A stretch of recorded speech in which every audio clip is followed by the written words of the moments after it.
त्यांच्या नावाच्या 2 चिठ्ठ्या. गोठिवळेकर, धनश्री गोठिवळेकर.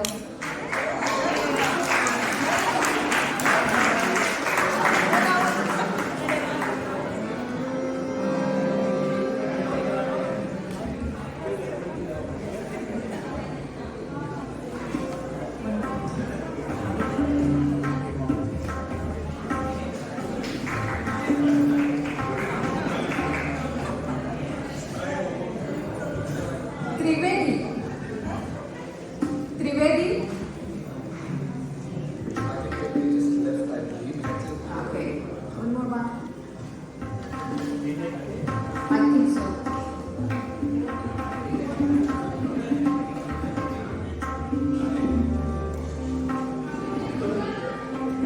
ते इथे आले नाहीये, पण त्यांच्या नावाची चिठ्ठी कशी काय आली माहिती नाही मला. तुषार आलेत का?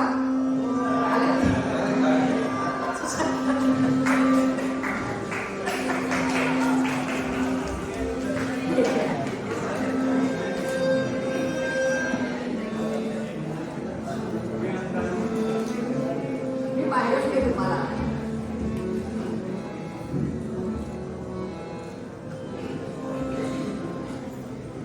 थँक्यू.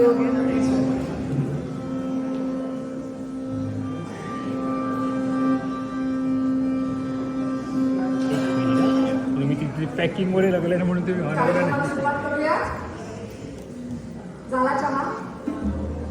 होता गरम होता? तर मंडळी, सन 1275 मध्ये भागवत धर्माच्या शिबिरावर ज्ञानदेवांच्या रूपाने एक सूर्य जन्माला आला आणि तेव्हापासून 750 वर्ष महाराष्ट्र भूमीत मराठी मनात ज्ञानेश्वरी महात्म्य अखंडपणे टिकले. मुक्ताबाईंनी, ज्ञानोबांच्या धाकट्या बहिणीने त्यांना उद्देशून लिहिलेले, तुमचा आवाज खूप येतोय, त्यांना उद्देशून लिहिलेले काठीवरचे अभंग प्रसिद्ध आहेत. तसंच निवृत्तीनाथांनी अरे अरे ज्ञानात झालासी पावन असं म्हणून त्यांचा केलेला गौरवही प्रसिद्ध आहे. खरं तर ज्ञानदेव निवृत्तीपेक्षा लहान, वयाने लहान, आणि ते निवृत्तीनाथांचे शिष्य. म्हणजे जेव्हा त्र्यंबकेश्वरला निवृत्तीनाथांना दत्त संप्रदायातल्या गहिनीनाथांनी गुरु उपदेश केला आणि त्यांच्या सिद्धी जागृत केल्या, त्यानंतर गहिनीनाथांच्या उपदेशावरून निवृत्तीनाथांनी ज्ञानदेवांना आणि त्यांच्या इतर भावंडांना गुरु उपदेश करून त्यांच्या सिद्धी जागृत केल्या. आणि निवृत्तीनाथांकडून गुरु उपदेश मिळाल्यानंतर ज्ञानदेवांनी आपल्या कर्तृत्वात एवढी महान भरारी घेतली की खुद्द निवृत्तीनाथांनाही आपल्या या परमशिष्याचा आदरच वाटत होता. ज्ञानदेवांचे समकालीन संत नामदेवही ज्ञानराज माझी योग्याची माऊली असा त्यांचा गौरव करतात. हा गौरव करून पुन्हा ते ग्रंथश्रेष्ठ ज्ञानदेवी एकतरी ओवी अनुभवावी असा उपदेश आपल्याला करतात. एक तरी ओवी तुम्ही त्याच्यातली वाचा आणि त्याचा अर्थ समजून घ्या. तसंच संत जनाबाई ही नामदेवांची दासी, त्यांची शिष्या, पण माऊलींवरील भक्तिप्रेमात त्यांच्यापेक्षा काकणभरही उणे. ज्ञानाचा सागर सखा माझा ज्ञानेश्वर असं तर त्या अभिमानाने म्हणतातच, पण मातृसुलभ प्रेमाने त्या ज्ञानदेवांना विनंतीच करतायत. काय विनंती करतात? तर त्वा मरोनी जावे बा माझ्या पोटी जन्मावे. ह्या महाविष्णूच्या अवताराने आपल्या पोटी जन्म घ्यावा अशी कळमळ संत जनाबाई बाळगतात. तर संत एकनाथ महाराज माऊलींचा गौरव करताना म्हणतात, ज्ञानी यांचा शिरोमणी वंद्य तो का पूज्यस्थानी सकळास शिरोमणी ज्ञानोबा माझा. या ज्ञानाच्या सूर्याला, गुरुच्या गुरुला सगळ्याच संतांनी गौरवलंय आणि विठू माऊली बरोबर ह्या ज्ञानोबांनाही आपली माऊली म्हटलंय. तर ह्याच्यात जगद्गुरु संत तुकाराम महाराज मागे कसे राहतील? ज्ञानोबांबद्दल गौरवोद्गार काढताना संत तुकाराम महाराज म्हणतात,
तुका म्हणे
तुका म्हणणे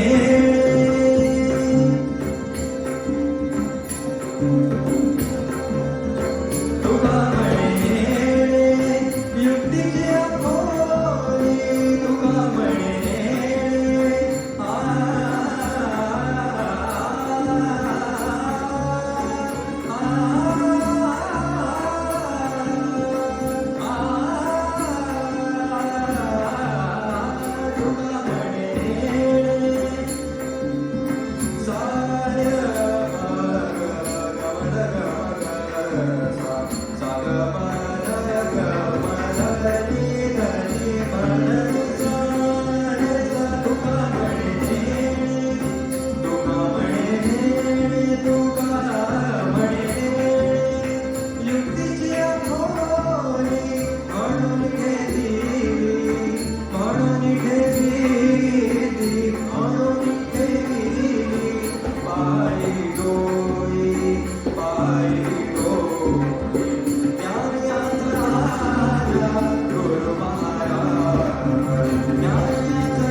आपला पुढचा अभंग माऊलींचे समकालीन संत चोखोबा यांचा.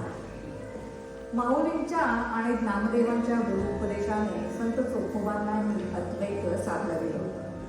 प्रपंचात राहूनही त्यांची पत्नी आणि ते त्या परमात्म्याशी एकरूप झाले होते. त्यांच्या पत्नीचं नाव सोयराबाई. सोयराबाईंना आणि चोखोबांना एक कर्मामेळा नावाचा मुलगा होता. तो आपल्या आईवडिलांचे हे अपार कष्ट तर पाहतच होता, पण त्याबरोबर त्यांची हरिभक्तीही पाहत होता. आणि ते पाहता पाहता समाजाचा होणारा उपद्रव अवहेलना पाहून त्याचं मन मात्र विषण्ण होत होतं. शेवटी एक दिवस त्याने आपल्या वडिलांना चोखोबांना विचारलं, अहो आपण एवढी समधी कामं करतो, गावातली समधी घाण साफ करतो, गेलेली कुजलेली जनावर गावाबाहेर गरीब नेतो, तिथं त्यांना पुरतो, आणि गावामध्ये रोगराई पसरू नये म्हणून समजा लोकांची बी घाण साफ करतो. आपण कवा कवा तर शेतीची कामं करतो, बांधकामाची कामं करतो, एवढी समधी कामं करतो, पण तरीही आपण लोकांच्या उष्ट्यावर का करू शकतो? करण्याचा प्रश्न बरोबर होता. इतकं काम करतोय तर त्याचा मोबदला म्हणून लोकांचं उष्ट का खायचं? यावर संत चोखोबा म्हणाले, कन्या, अरे सर्वाभूती परमेश्वर असं आपण म्हणतो ना, अरे ह्या सगळ्या जनांमध्ये विठ्ठलच वसलेला आहे. मग त्यांनी खाल्ल्यानंतर त्यांचं जे उरलेलं अन्न आपल्याला देतात, म्हणजे ते त्या देवाचंच उष्ट नाही का? अरे बाळा, माझा जन्म सुद्धा त्यांनी खाल्लेला उष्टा आंबा खाऊन झालाय, आणि तुझा सुद्धा त्याने खाल्लेला दही भातानं. काही एवढी संत चोखोबांची दीनता. आपण संत त्यांनाच म्हणतो ज्यांनी आपला अहंकार काढून वेशीवर टाकला, आणि असं अहंकार त्यावर परमात्म्यापुढे दीन होऊन चोखोबा म्हणायचे,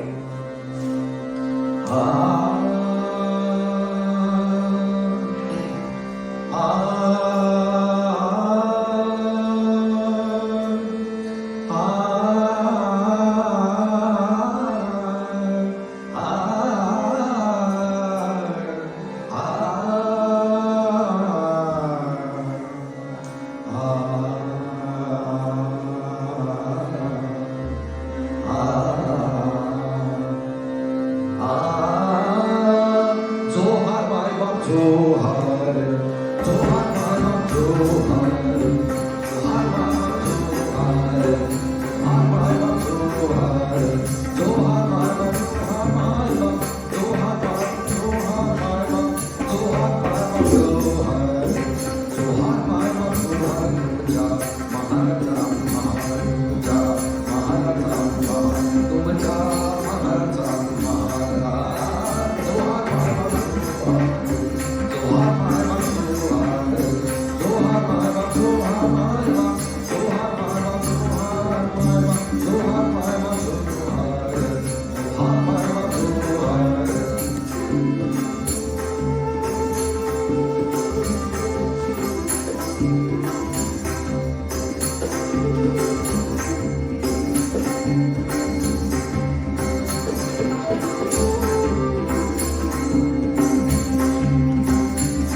ज्ञानदेवे रचला पाया उभारिले देवालया. नामा तयाचा किंकर तेने केला हा विस्तार. जनार्दन एकनाथ खांब दिधला भागवत. तुका झालासे कळस भजन केला सावकाश. बहिणाबाई आपल्या या अभंगात ज्ञानदेवांनी रचलेल्या पायावर जे भक्ती मंदिर उभं आहे, ज्या मंदिराचा कळस तुकाराम महाराज आहे, त्या मंदिराचा भक्कम खांब, भक्कम आधार म्हणून संत एकनाथ महाराजांना गौरवले. आपण जर महाराष्ट्राचा गेल्या 700-750 वर्षांचा कालखंड पाहिला तर 13व्या शतकातले ज्ञानदेव, नामदेव एका बाजूला, त्यांच्या काळामध्ये अनेक संतांची प्रभाव त्यांच्याबरोबर होती.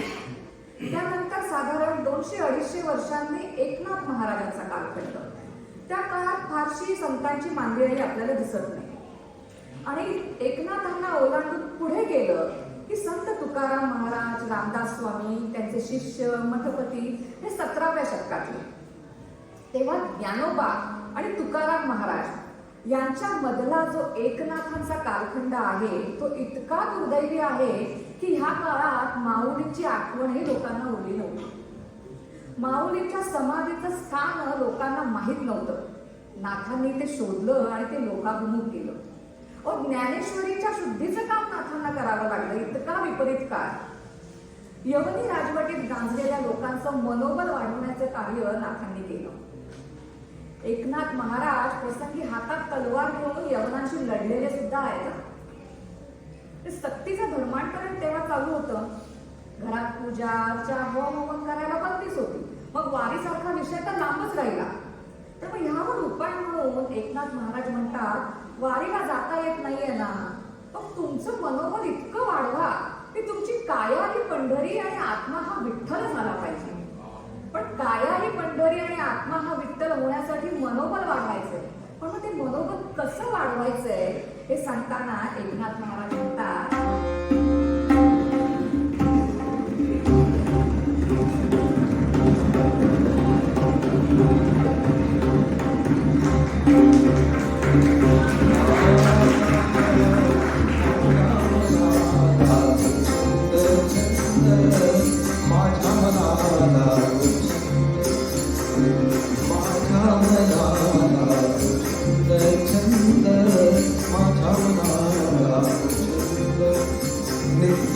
गोविंद गोविंद नित्य गोविंद गोविंद माझ्या मनाला छंद माझ्या मनाला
गोविंद गोविंद गोविंद गोविंद माझ्या मनाला छंद माझ्या मनाला माझ्या मनाला छंद.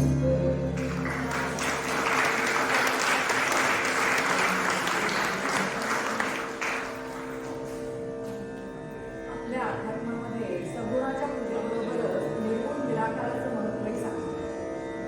तुझं सगुण म्हणून की निर्गुण रे असा प्रश्न माऊलीने विचारला आणि स्वतः त्याचं उत्तरही दिलंय आणि म्हणतात सगुण निर्गुण एक गोविंदू रे. आणि ह्या अनुभवाचा दृष्टांत देताना उदाहरण देताना एकनाथ महाराजांनी तुपाचं उदाहरण दिलंय की तूप थिजलं की घट्ट होतं आणि वितळलं की पातळ होतं. तूप तूपच असतं, त्याच्यात चवीत फरक पडत नाही, पण त्याची स्वरूपं खूप वेगळी असतात. तसंच सगुण आणि निर्गुण ही सुद्धा एकाच परमात्म्याची दोन स्वरूप आहेत. आपल्यासारख्या सामान्यांना सगुण थोडं सोपं वाटतं पूजणं आणि निर्गुणाकडे आपली वाटचाल थोडी अवघड वाटते आपल्याला.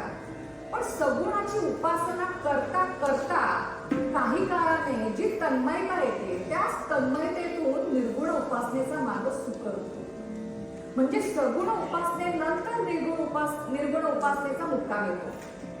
आता कोणत्याही मुक्कामाला पोचायचं म्हटलं की आपल्याला स्वतःला त्या मार्गावर चालायला लागतं आणि मग त्या मार्गात येणारी वळणं टप्पे घेऊन त्या मुक्कामी पोचावं लागतं. नामदेवांना विठ्ठल भेटला होता, त्यांच्याशी विठ्ठल गप्पा मारायचा, त्यांच्या हातचं जेवायचा. पण ह्या भेटीपूर्वीचा प्रवास त्यातले टप्पे नामदेव महाराजांच्या या अभंगातून ऐकूया.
तुझ्या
तीर्थ विठ्ठल क्षेत्र विठ्ठल असं म्हणणारे नामदेव महाराज आपल्या अजून एका रचनेमध्ये विठ्ठलाचं कौतुक करताना म्हणतात, ऐका पंढरीचे महिमान रावळे तितुके प्रमाण.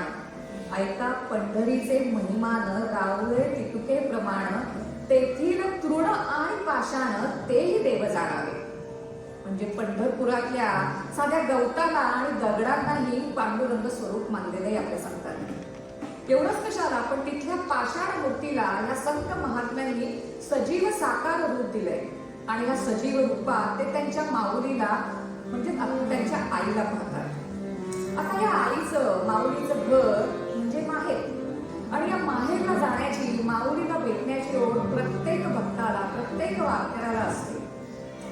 तारा मवाळकरांनी मागे एका इंटरव्ह्यूमध्ये सांगितलेली ओवी आहे, जीवाला वाटत पंढरीला जावं जावं, जीवाला वाटत पंढरीला जावं जावं, आई बापा भेटावं कुंडलिका लिटावं.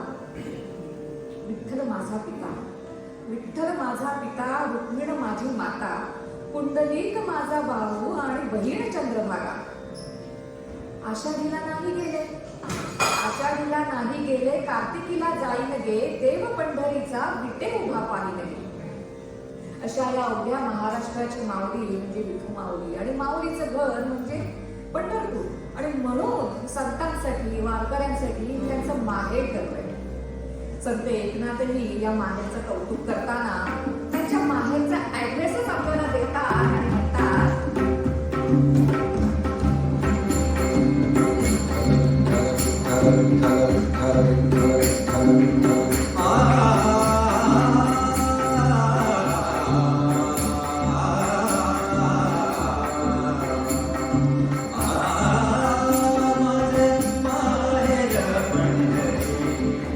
माझे माहेर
विठ्ठल तुम्हारी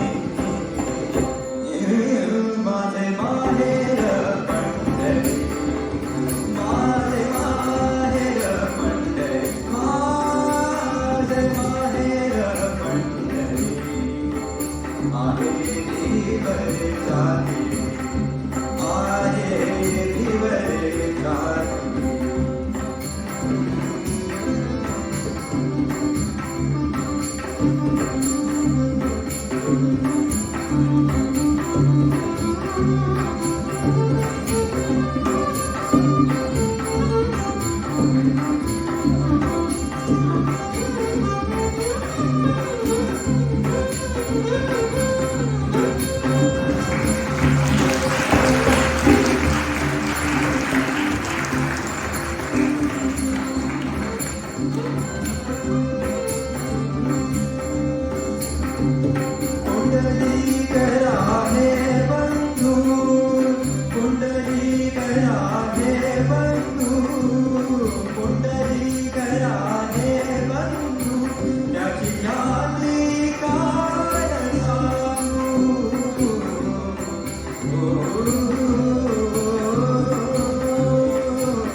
माझे माहेर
करतात. अतिशय मोठा कलाकार आहे, खूप लीन वाटतो, खूप मोठा कलाकार आहे. पंकज आपला अनेक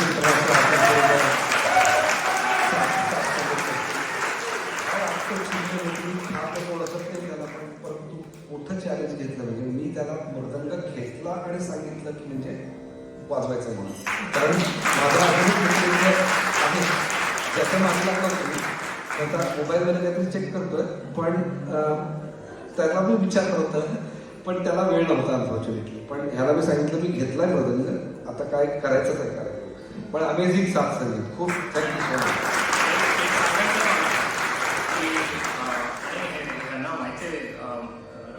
की मी 10 वर्ष ॲक्च्युली बासरी सोडली होती. I had not touched it for 10 years and he is the one who got me out of it.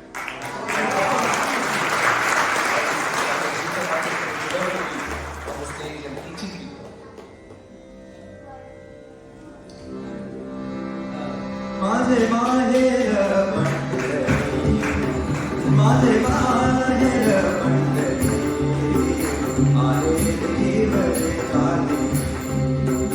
एका जनातनी शरण, एका जनातनी शरण, एका जनातनी शरण, एका जनातनी शरण.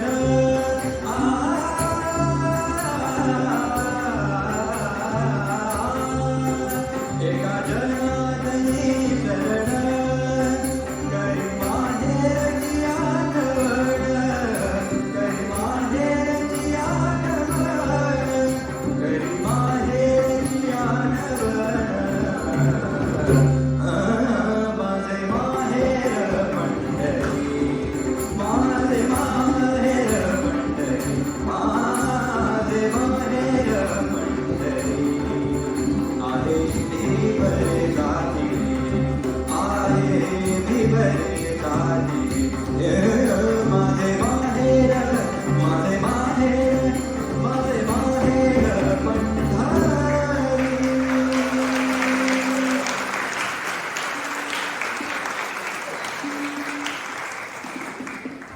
माहेरचं कौतुक कोणाला नसतं आणि या अभंगातनं कधी नुसतं ओसंडून वाहत आहे.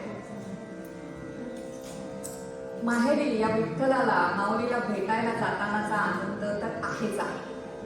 पण जेव्हा माहेरा परतीला निघायचं असतं, पंढरीचा निरोप घेऊन परत आपल्या प्रपंचात जायचं असतं, तेव्हाची घालमेल काय असेल ती संत तुकाराम महाराजांनी सांगितली. ते म्हणतात, कन्या सासूराशी जाये मागे परतोनी पाहे, कन्या सासूराशी जाये मागे परतोनी पाहे, पैसे झाले माझ्या जीवा किंवा भेटशी केशव.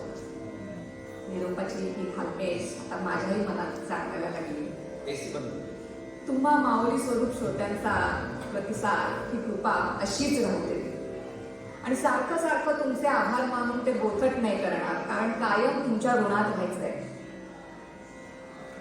आता मगाशी साधारण आपण 4:30 वाजता भावे विण भक्ती, भक्ती विण मुक्ती इथपासून निघालेली आपली ही अभंग रंगाची दिंडी, देवाची एक वारी, झणी धावा आता पांडुरंगा, जोहार मायबाप जोहार, माझे माहेर पंढरी, अशी अनेक वर्णभेद भेडवीपर्यंत येऊन पोचली. आषाढी कार्तिकी विसरू नका मज, सांगत असे गुज पांडुरंग.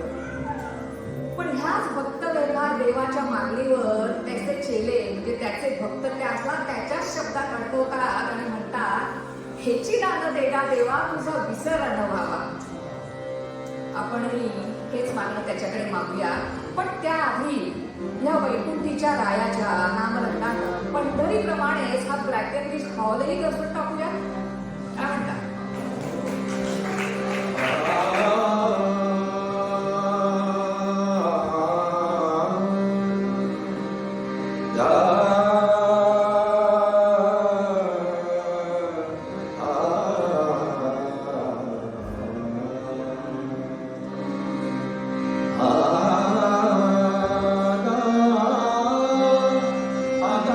वैकुंठीच्या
नारायण आता वसुदेव नंदना वसुदेव नंदना आगा पुंडलीक वरदा आगा पुंडलीक वरदा आगा विष्णू तू गोविंदा आगा विष्णू तू गोविंदा आगा रघुमाई जागा आगा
संग देई सदा साधू संग देई सदा संत संग देई सदा तुका म्हणे गर्भवती सुखे घालावे आमासी सुखे घालावे आमासी गाईन आवडी हेची माझी सर्व जोडी माझी सर्व जोडी हेची माझी सर्व जोडी हेची तान वेगा देवा तुझा विसरण व्हावा तुझा विसरण व्हावा गाईन आवडी हेची माझी सर्व जोडी माझी सर्व जोडी हेची माझी सर्व जोडी आका विश्वात्मके देवे ये वाक्यज्ञे दोषावे दोषोनी मज जावे पसाय गान जे खळांची व्यंकटी सांडो तया सत्करी रतिवाढो भूता परस्परे पडो मैत्र जीवाचे तुरिताचे निर्धावो विश्व स्वधर्म सूर्ये पावो जो जे वाचील तो देवाहो प्राणिनाथ वर्षत सकळ मंगळी ईश्वर निष्ठांची मांडियाळी अनुवर्त भूमंडळी भेट तू भूता कल्पतरूचे आरव चेतना चिंतामणीचे गाव बोलते जे अर्णव पीयूषाचे चंद्रले जे अनाचल मार्कंड जे तापहीन ते सर्वारी सदा सज्जन सोयरे किंबहुना सर्वसुखी पूर्णभूमी निलोकी भजिजो आदिपुरुषी अखंडीय आणि ग्रंथोपजीवीये विशेषी लोकीये दृष्टा दृष्ट विजये ओमाने ये ब्रह्मणे श्री विश्वेश्वरा लगा पसारो येणे वरे ज्ञान देवो सुखिया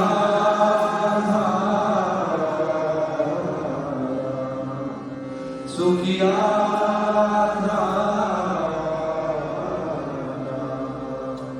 सुखिया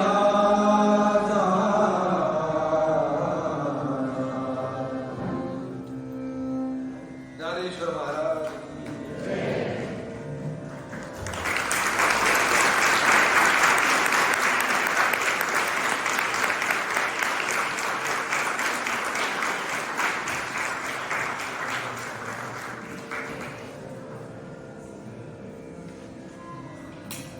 you.